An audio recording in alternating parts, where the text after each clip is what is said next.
Que souhaitons-nous développer comme politique alimentaire sur le territoire? Voilà l'interrogation que se pose Cap Excellence, qui entre en lutte contre la malbouffe.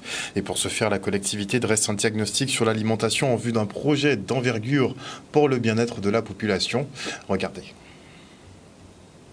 Il s'agit pour nous de mener un diagnostic concerté et partagé avec les acteurs de notre territoire pour comprendre l'alimentation sur le territoire de Cap Excellence. Et ce faisant, nous souhaitons véritablement, avec l'AMO que nous avons pris, permettre de trouver des solutions opérationnelles pour créer des politiques publiques à destination de nos concitoyens. Ce diagnostic que nous faisons aujourd'hui, qui est partagé, je l'ai dit, et qui est co-construit, devrait nous permettre, à travers notre projet alimentaire territorial, qui a été labellisé, je le rappelle, de proposer des actions concrètes et opérationnelles pour la population du territoire de Cap Excellence. C'est important. Je crois que nous avons le souhait, parce qu'il y a des maux liés à l'alimentation. On parle de l'obésité, on parle parfois de la malbouffe. Donc il s'agit pour nous de nous poser une question véritablement très simple.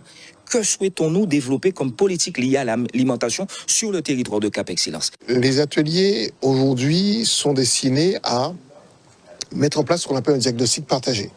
Depuis plusieurs mois, nous avons fait un état des lieux de tout ce qu'on appelle l'écosystème alimentaire.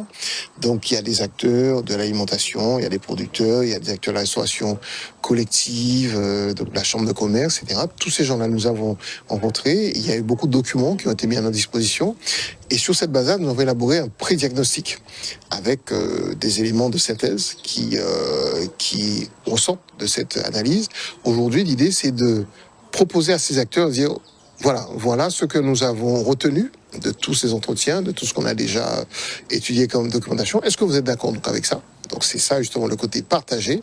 Est-ce qu'il y a des choses qui manquent? Parce que c'est probablement pas parfait. Donc l'idée c'est de compléter donc ce qui ne va pas. Et une fois que tous ces éléments-là ont été donc définis, l'étape ça va être de définir les enjeux. Un enjeu, c'est ce pourquoi on se bat. L'idée c'est de dire on va se battre pourquoi en matière alimentaire sur le territoire de Cap Excellence. Nous, c'est vraiment notre rôle à l'interprofession d'essayer déjà d'organiser et de structurer la filière pour qu'on produise plus de production locale, la production locale qu'on arriverait à tracer et à fournir aux consommateurs. Et donc ça, c'est important que le consommateur, quand il dit acheter de la production locale, il soit sûr que ça soit la production locale.